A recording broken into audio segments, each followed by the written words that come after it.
చాందిని గారు బాగున్నారా? ఓవర్. బాగున్నాను, మీరు ఎలా ఉన్నారు? ఓవర్. Hello over. హలో వినిపిస్తుందండి ఓవర్. చెప్పు ఓవర్. ఇంకా ఎక్కువ మాట్లాడితే ఓవర్ చేస్తున్నాం అనుకుంటారు. ఓవర్. అది నిజంగానే ఓవర్. కలర్ ఫోటో చూసుకుంటే ఓటీటీలో రిలీజ్ అయిన సినిమా మీకు ఎంత బజ్ క్రియేట్ చేసింది, నేషనల్ అవార్డుకి వెళ్ళింది. ఇది కూడా రేర్ కేస్ అనమాట. So first Telugu film to release on OTT and to get national. Yeah, ఒక 2-3 సినిమాలు తీసిన తర్వాత సెలబ్రిటీ అనే ఫీలింగ్ వచ్చేస్తుందండి ఇక్కడ. ఈ ఇద్దరు రిలేషన్ చూస్తే మేబీ ఈ సినిమాలో అలాంటి ఏమైనా లైఫ్ లెసన్స్ నేర్పించబోతున్నారేమో మేబీ. రామ్ గోపాల్ వర్మ సినిమాలో సత్య సినిమాలో విలన్గా తీసుకున్నారు ఫస్ట్. నన్ను మా ఊరు వచ్చి ఇంటికి వచ్చి రే రామ్ గోపాల్ వర్మ సినిమాలో విలన్గా సరేలే కానీ నువ్వు ఏందమ్మా ఈయన అసలు ఎట్లా తయారయ్యాడా రామ్ గోపాల్ వర్మ సినిమాలు విలనంట, ఎట్లా ఆనందాన్ని ఎట్లా ఇది చేసుకోవాలి అర్థం కావట్లా. రైల్వే స్టేషన్లో ఒక చెట్టు ఉంటుంది, చెట్టుకు చెప్పుకున్నాను తెలిసిన నేను రామ్ గోపాల్ వర్మ సినిమాలో విలనగా చేయబోతున్నా తెలుసా అని 2 రోజులు ఆగిన తర్వాత ఫోన్ క్యాన్సిల్ చేశారండి అని అంటే ఎట్లా ఉంటుంది చెప్పి ప్రతి ఒక్కటి జీవితంలో ఉంటాయండి. ఒక్క అజయ్ ఘోష్ గారి జీవితంలోనే కాదు.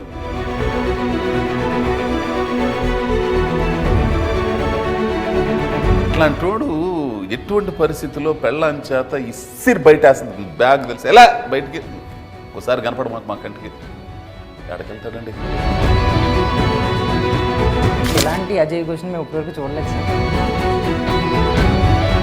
ఎందుకు అలా అన్నారు? వైజాగ్ లేదు కదా అని. అది మీరు చాలా క్యాజువల్ మూడ్లో అన్నారా, సరదాగా ఆ క్వశ్చన్ ఎందుకు ఎస్కేప్ చేద్దామని అన్నారా? ముందు ఎవరికైనా గొడవ ఉంటే మా సెంటర్ రారా చూసుకుందా సెంటర్ రా అనుకుంటారు.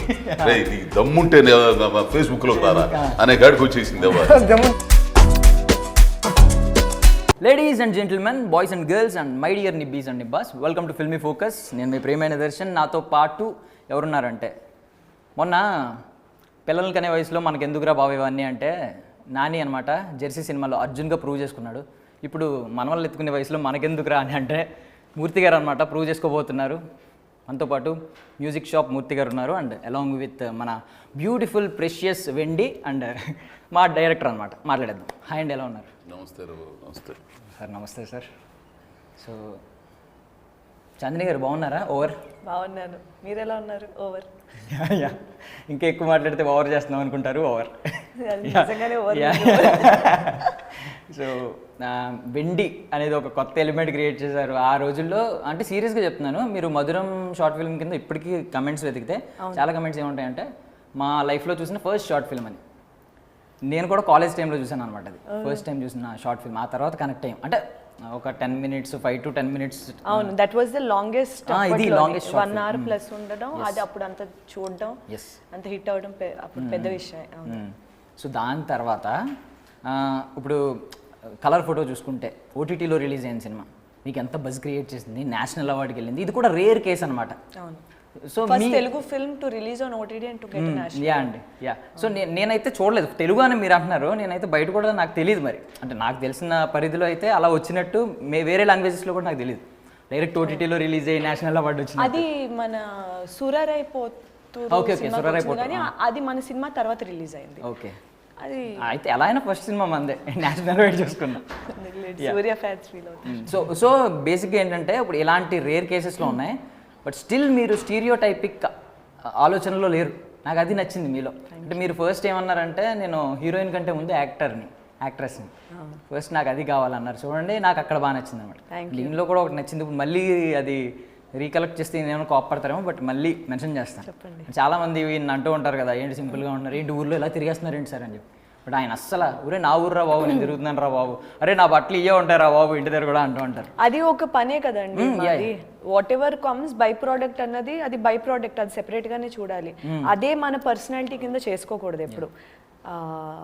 అది ఏంటంటే చిన్న చిన్న దగ్గర నుంచి వచ్చే వాళ్ళకి దాని వాల్యూ తెలుస్తుంది. ఎందుకంటే ఏ రోజైనా కింద పడవచ్చు, ఏ రోజైనా మన దశ మారొచ్చు అనే ఒక కాన్సెప్ట్ బాగా నరనరాల్లో ఎక్కిపోయి ఉంటుంది. ఎప్పుడు చిన్న చిన్న చిన్న చేసుకుని ఈ స్థాయి వరకు వచ్చే వాళ్ళకి ఆ ఇంపార్టెన్స్ తెలుసు. వస్తూనే దడేలు బడేలని పెద్ద పెద్దవి వచ్చేటప్పటికి ఏంటంటే ఆ వాల్యూ తెలియకపోవచ్చు. అంటే తెలుసు తెలియని నేను అనట్లేదు, తెలియకపోవచ్చు. కానీ ఇలా వచ్చే వాళ్ళకి ఏంటంటే తప్పకుండా తెలుస్తుంది. అందుకే ఆయన అలా ఉంటారు. ఎస్ ఎస్ యాక్చువల్లీ పరిస్థితులు మనల్ని చేంజ్ చేయట్లేదంటే మనం ఎంత స్ట్రాంగ్ ఉన్నాం మన మన inside. మన రూట్ ఎంత స్ట్రాంగ్ గా ఉంది, మన ఇది ఎంత నాకు బలంగా ఈయన విషయంలో అదే నచ్చుద్ది ఇప్పటికీ కూడా. అంటే చాలా మంది కొంచెం ఒక 2-3 సినిమాలు తీసిన తర్వాత సెలబ్రిటీ అనే ఫీలింగ్ వచ్చేస్తుందండి ఇక్కడ. అది రావడం దీనికి తప్పలేదండి, ఎందుకంటే ఆ 2-3 సినిమాలు చేయడం కూడా చాలా కష్టం. ఎంతమంది చేయగలరు చెప్పండి? The success percentage in film industry for an actor is probably 6% అండి. అంటే ఒక 100 మంది ప్రయత్నిస్తే 6గురికి అవకాశం దక్కుద్ది. సో అలాంటి ఒక రేరిటీలో ఒక సినిమా రావడం కూడా గొప్పే కదా. సో వాళ్ళు అలా అనుకోవడంలో తప్పులేదు, కానీ అది మన బుర్రకి ఎక్కకుండా ఉంటే అది మనకే మంచిదని నేను అనుకుంటున్నాను. సో మ్యూజిక్ షాప్ మూర్తి గారి దగ్గరకు వచ్చేస్తే ఒకసారి, అంటే 50 ఏళ్లలో ఒక తన డ్రీమ్ని ఫుల్ఫిల్ చేసుకోవడం అనేది ఒక మంచి కాన్సెప్ట్, మోటివేషన్. ఇప్పుడు ఒక క్రేజీ క్యారెక్టర్, ఇలాంటి క్యారెక్టర్ నేనైతే అక్కడ అవుట్డోర్లో చూడమేమో రియాలిటీలో. బికాస్ డీజే ఏంటండి, ఆయన వయసులో డీజే నేర్చుకోవడం అనేది నేనైతే రియాలిటీలో చూడలేను, వెరీ రేర్ కేస్. సో మీరేమన్నా రియల్గా చూసారా ఎవరైనా అలా డీజే నేర్చుకోవాలనే కోరిక? డీజే నేర్చుకోవాలి అని పర్టికులర్గా అయితే చూడలేదండి.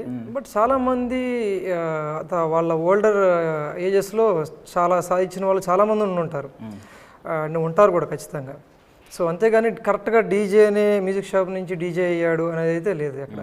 సో ఇది ఫిక్షనల్. సో వింటేజ్ ని ఈ జనరేషన్ కనెక్ట్ చేయాలంటే అంటే ఇలాంటి క్రేజీ థాట్ ఉండాలి. ఒక మంచి concept which is driving and inspiration చేద్దాం అనుకున్నాను. ఇందాక చెప్తున్నప్పుడు విన్నాను నేను కూడా అక్కడ అందరం కూర్చున్నప్పుడు. సో బేసిక్లీ ఆర్ట్కి సంబంధించి ఏదో చేయాలనుకున్నారు, అలా మ్యూజిక్ వచ్చింది. మ్యూజిక్ని ఇప్పుడు కరెంట్గా ఎలా ఇవాల్వ్ అయింది అలా, that is how. Sir so నాకు ఆ డైలాగ్ అయితే చాలా బాగా నచ్చింది సార్. సంపాదించుకున్నవన్నీ ఆస్తులు కాదు, కొన్ని జ్ఞాపకాలు, అవి అమ్ముకోకూడదు, కాపాడుకోవాలి. అద్భుతమైన డైలాగ్.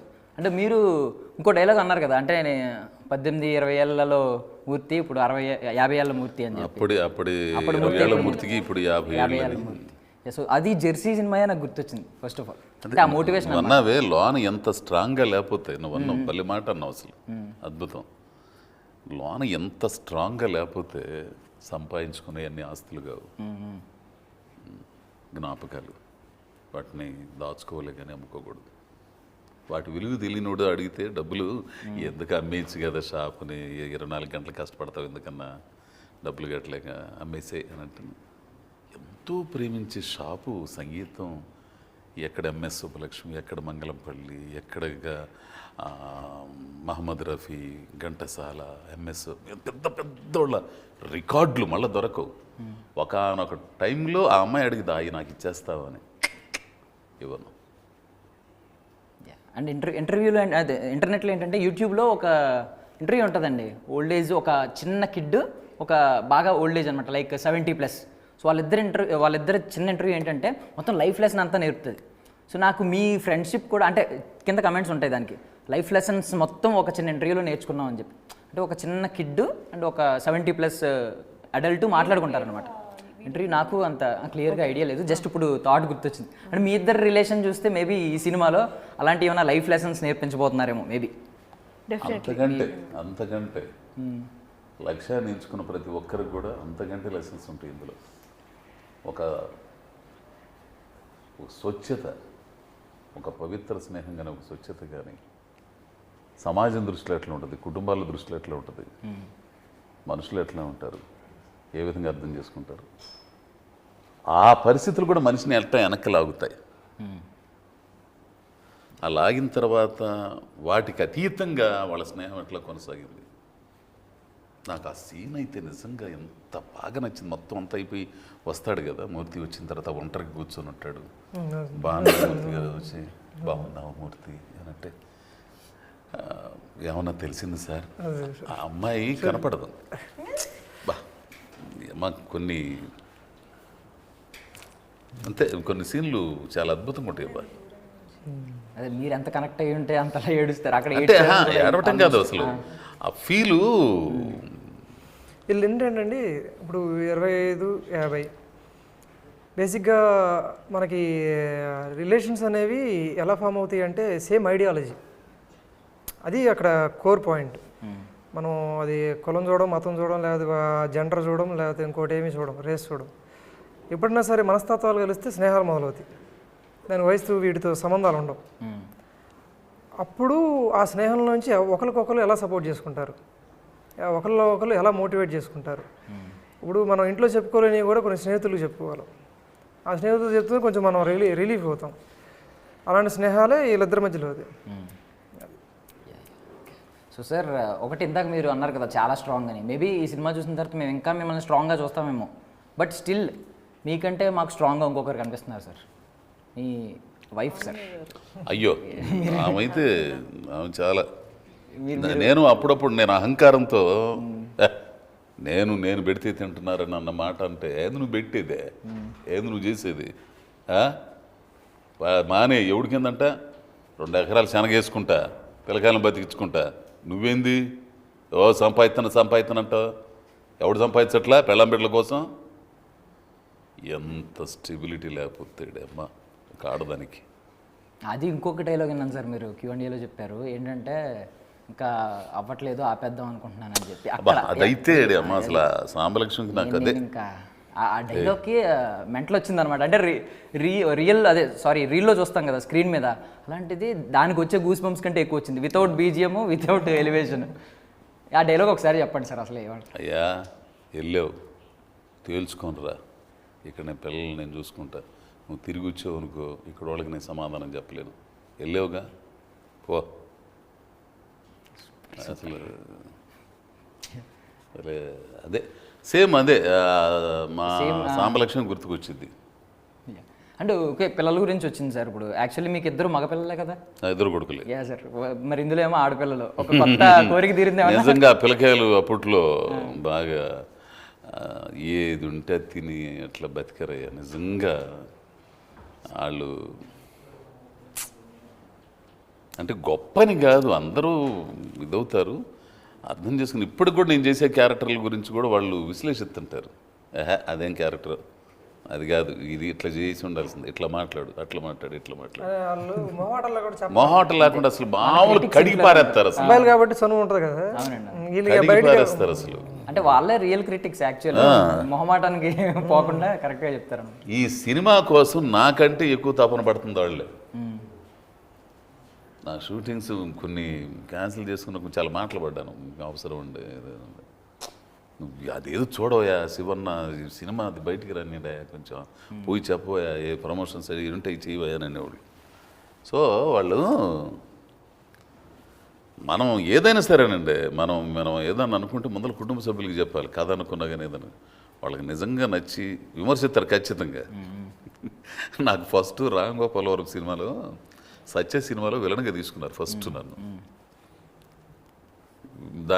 దానికోసం ఆడిషన్స్ చేసి ఫైనల్గా నువ్వే విలను బాంబే రావాలని చెప్పారు. అసలు నాకు అర్థం కావట్లేదు, మైండ్ పోయింది. మా ఊరు వచ్చి ఇంటికి వచ్చి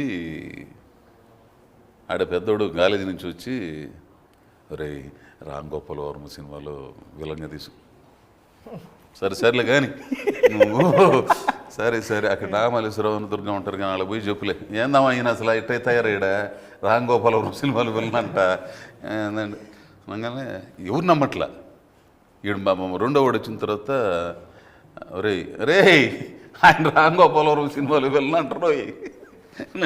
ఆహా అబ్బా ఇట్లా అన్న తర్వాత ఇంకో సిచ్యువేషన్ చెబుతా. మా ఆయన దగ్గర దుర్గానే ఉన్నాడు టీ కొట్టు. దుర్గా దగ్గరికి వెళ్ళి దుర్గా నాకు ఎట్లా ఆనందాన్ని ఎట్లా ఇచ్చేసుకోవాలి అర్థం కావట్లా. దుర్గా రామ్ గోపాల్ వర్మ సినిమాలో వెళ్ళి అన్న టీ తాగన్నా ఊరికి అమ్మ ఎప్పుడు చూసిన ఇందరు నాకు నేను ఇదిరా నాకు నేను ఎప్పుడు కూర్చొని రైల్వే స్టేషన్లో ఒక చెట్టు ఉంటుంది మా ఊళ్ళో, ఆడ పోయి కూర్చొని ఆ చెట్టుకు చెప్పుకున్నాను తెలిసిన నేను రామ్ గోపాల్ వర్మ సినిమాలో విలనగా చేయబోతున్నాను తెలుసా అని. 2 రోజులు ఆగిన తర్వాత ఫోను క్యాన్సిల్ చేశారండి అని. అందరు మరాఠీ వాళ్ళతో పోతున్నారండి అంటే నేను వస్తానండి. కాదు మొత్తం అక్కడ తెలుగు వాళ్ళందరినీ తీసేశారు అంటే ఎట్లా ఉంటుంది ఇప్పుడు అనుకున్నది చెప్పి ఎట్లా ఉంటుంది. అట్లాంటి సిచ్యువేషన్లు ఇవన్నీ కూడా కొన్ని ప్రతి ఒక్కరి జీవితంలో ఉంటాయండి. ఒక్క అజయ్ ఘోష్ గారి జీవితంలోనే కాదు, విజయాలు సాధించిన ప్రతి ఒక్కరి జీవితాల్లో ఇట్లాంటి సిచ్యువేషన్లు చాలా ఉంటాయి. కానీ ఒక్కో టైప్. ఈ మూర్తి గాడిది ఒక టైపు, ఫ్యామిలీ, 2 ఆడపిల్లకాయలు, ఇంట్లో పాపం ఆమె చాకిరి చేసేది, స్నేహితులు. వాడు ఉంటాడు, రే నేను డీజే నేర్చుకుందాం అన్నాడు. ఏంద్ర నువ్వు ఈ వయసులో నువ్వేంది ఉన్న షాప్ని ఆడవరా ముండానంటాడు వాడు. ఫ్రెండు డీజే నేర్చుకుంటాడంటే డీజే ఏంది అట్లాంటోడు ఎటువంటి పరిస్థితుల్లో పెళ్ళాం చేత ఇసిరి బయట వేస్తుంది బ్యాగ్ తెలిసి ఎలా బయటికి ఒకసారి కనపడ మా కంటికి ఎక్కడికెళ్తాడండి ఇకనోడు. అట్లాంటోడు హైదరాబాద్ వచ్చి అసలు వాడు లేనిది పబ్బు గడవని స్థాయికి వచ్చేస్తుంది సిచ్యుయేషన్. అంటే ఎంత పాటలు సాహిత్యం కూడా అద్భుతంగా రాశాడండి పిల్లడి పేరు మహేష్. అద్భుతంగా డీజే సాంగ్ అయితే చూసాం సార్. దానికంటే ముందు నా చిన్ని లోకంలో నేనే నా రాజు బంటు అని చెప్పేసి, నా చుట్టూ ఉన్న నవ్వుల్లో కొన్నైనా నాకు చాలు, ఒక మధ్యతరగతి కూడా ఇంకా తక్కువ పేద ఇదిగా ఒక సామాన్య మానవుడు. బట్ ఇలాంటి అజయ్ ఘోష్ని మేము ఇప్పటివరకు చూడలేదు సార్. అంటే నటుడు ఎమోషనల్ అవుతున్నారు ఇప్పుడు చెప్తూ కూడా. ఎమోషనల్ కూడా కాదు అసలు. అట్లాంటి అంటే నటుడన్న తర్వాత చెయ్యాలండి. అదే కదా మనలో టాలెంట్ని 24 గంటలు విలన్లు అది ఈ బేస్లు మాట్లాడాలి ఇవన్నీ కాదుగా, అవి వేరు. ఇప్పుడు పుష్పాలో కొండారెడ్డికి మ్యూజికల్ షాప్ మూర్తికి అసలు మామూలుగా ఉండదు అసలు. Okay sir. సో ఒకసారి చాందిని గారు, సో మీ విషయానికి వస్తాను. ఒకసారి మీకు మ్యూజిక్, మీ లైఫ్లో మ్యూజిక్ రోల్ ఏంటంటే అసలు? Music is my escape from reality. Also that keeps me in reality. అది వెరీ పారాడాక్సికల్ పొజిషనింగ్ ఉంటుంది మ్యూజిక్ నా లైఫ్లో. ఓకే. సో ఫటాఫట్ ఒక 5 క్వశ్చన్లు అడుగుతాను మ్యూజిక్ గురించి. ఓకే. అంటే ఈ సిచ్యువేషన్లో ఏ సాంగ్ అంటారు? ఒక సాంగ్ చెప్పాలి. కావాలంటే నేను ఎగ్జాంపుల్ ఒక సాంగ్ చెప్పమంటే చెప్పేస్తాను. ఇప్పుడు సాడ్ డిప్రెషన్లో ఉన్నప్పుడు ఏ సాంగ్ అంటారు? అంటే మాకైతే గెలుపు తలుపులే అలాంటి సాంగ్ ఉంటాయి. నేను సాడ్గా ఉన్నప్పుడు పెప్పీ మ్యూజిక్ వింటా, ఎందుకంటే కొంచెం బెటర్ చేస్తుంది కాబట్టి. సో చల్ చల్ చల్ చల్ మేరే సాథీ అలాంటి సాంగ్స్ వింటారు. అదే మీది, అదే నేను అనుకున్నా కదా అంత డిఫరెంట్గా ఎందుకు ఉంటారని. మీది మేమైతే ఆ టైంలో నేను సాడ్ సాంగ్స్ అంటాం. సాడ్లో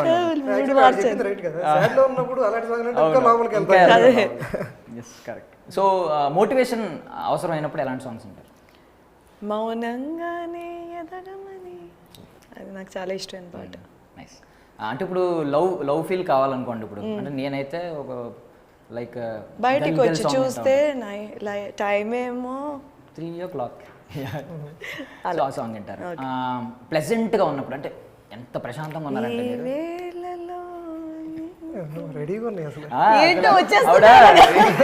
నేను క్వశ్చన్ అడగకముందే ఇక్కడ చూసి ఆన్సర్ చెప్పేస్తున్నారు. మీరు హ్యాపీ బాగా దిల్ ఖుష్ ఉన్నప్పుడు ఎలాంటి సాంగ్? ఇందాక సింక్ లో బాగుంటుంది అని చెప్పాను. అది అదే హ్యాపీ మూవీలో టైటిల్ సాంగ్. ఓకే, డన్ కరెక్ట్గా సింక్లోనే ఉంది.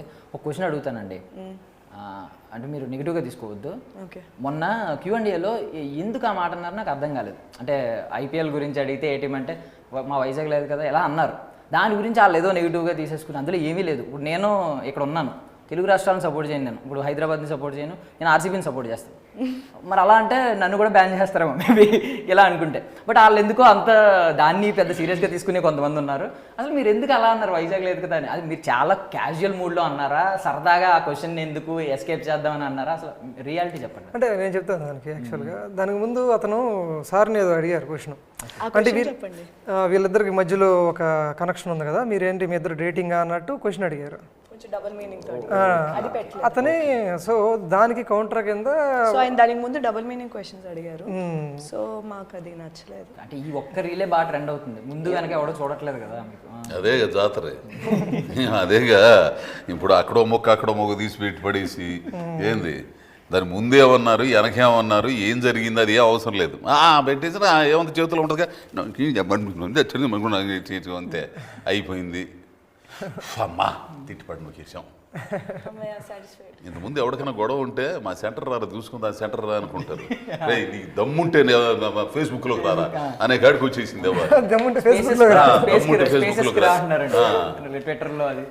ఒక పాట ఉంటది కదా సార్, లోగో ఇంకో కామ్ హై కెహనా ఉంటది, హిందీ పాట.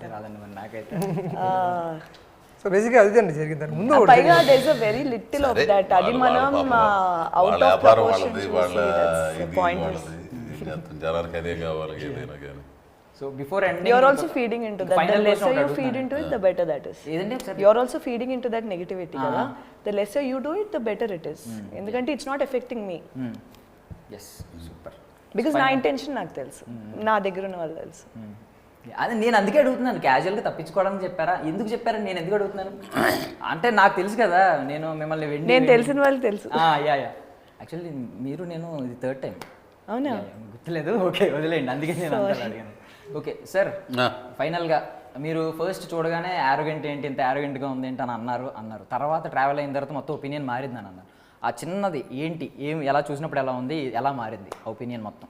ఇప్పుడు మనుషులు చూడగానే ఒక అభిప్రాయానికి రాకూడదు కదా, కానీ మనసులో నేను ఓపెన్గా చెప్తాను. నేను ఇప్పుడు నిన్ను చూశాను, అది వాడు మా లడ్డోడు మా వాడిని చూశాను, ఏంది ఇప్పుడు అది ఆ జులపలోని చూశాను. ఆయన చూడంగానే ఏంటి రీడ్ అసలు మాట్లాడితే నాకన్నా ఏంది ఇట్లా అనుకోవటం ఏంది ఇంత ఇదిగా. ఒక యాంకర్కి ఇట్లా ఉండాల్సిన లక్షణాలు ఉండవే, ఇప్పుడు ప్రజెంటర్ కదా, ప్రజెంట్ చేసేవాడు వాడి పట్ల అటెన్షన్ అవ్వాలి కదా, ఇట్లా అనుకోను అనే ఉండదు. కానీ ప్రయాణం చేస్తే తెలిసింది వాడు మనస్తత్వం, వాడు మంచోడా లేకపోతే వ్యవహారంగాడా అని తెలిసిద్ది ఏంది. సో నాకేందంటే నాకు ఒకటే, పనికి వెళ్ళాం, డైరెక్టర్ పిలిచాడు, చెబుతున్నప్పుడు ఉండాలి కాడా, నేను వచ్చాను, ఇంకోరు కూడా ఉండాలిగా, ఏదో లేట్ అయింది. ఇంకా లేట్ అవుతుంటే ఆ అమ్మాయి లేడీ కాబట్టి ఆ అమ్మాయికి ఉండే ప్రాబ్లమ్స్, ఆ అమ్మాయికి ఆ రోజున బాగా ఆరోగ్యం బాగాలేదు, ఆ సంగతి నాకు తెలియదు ఏంది. పోయి అరగంటలు నుంచుని అక్కడ నాకు కొంచెం ఇదైంది. కానీ తర్వాత కాలంలో ఆ అమ్మాయి ఆ టైంలో కూడా ఆ అమ్మాయి షార్ట్ అనగల ఆ అమ్మాయి ప్రవర్తన, ఆ అమ్మాయి ఆ ఈజ్ ఇవన్నీ కూడా నాకు ఛాలెంజ్ అయ్యేది. అమ్మని ఏమో లేట్ వచ్చి కూడా అసలు మామూలు తొక్కేస్తుందరు మనల్ని బాబోయి నాయన అనుకునేవాడిని. అట్లా ఒక స్వతంత్ర భావాలు గల మనిషి అంతే అమ్మాయి, అంత అనుకుంటుంది. ఉంటుంది, నేను అన్నాను చూసాను, నేను నిజంగా ఉంటాను, అమ్మాయి కూడా నిజంగా ఉంటుంది అంతే. అంటే so We live in a world where నిజంగా మనలో ఉండే దానికన్నా అందరినీ మంచి చేసుకోవడానికి అప్పుడు కెమెరా ముందు ఫేక్ గా నటిస్తారు చూసారా, వాళ్ళని అందరు ఇష్టపడతారు. మనలా కాన్ఫిడెంట్ గా నిజాయితీగా ఉంటే యాటిట్యూడ్ అరగెన్స్ అనుకుంటారు. దట్స్ అన్ఫార్చునేట్, బట్ ట్రావెల్ అయిన తర్వాత ఒపీనియన్ ఖచ్చితంగా మారుతుంది. Yeah, people should be able to accept ఎలా ఉన్నారు వాళ్ళని అలా యాక్సెప్ట్ చేయగలగాలి. ఆ ఓపెన్ మైండెడ్నెస్ ఉండాలి. అంటే యాక్టింగ్ ఎక్స్పైరీ డేట్ ఉంటుందండి, ఎప్పుడొకప్పుడు దొరికేస్తారు. ఓ యుడ్ బి సర్ప్రైజ్డ్.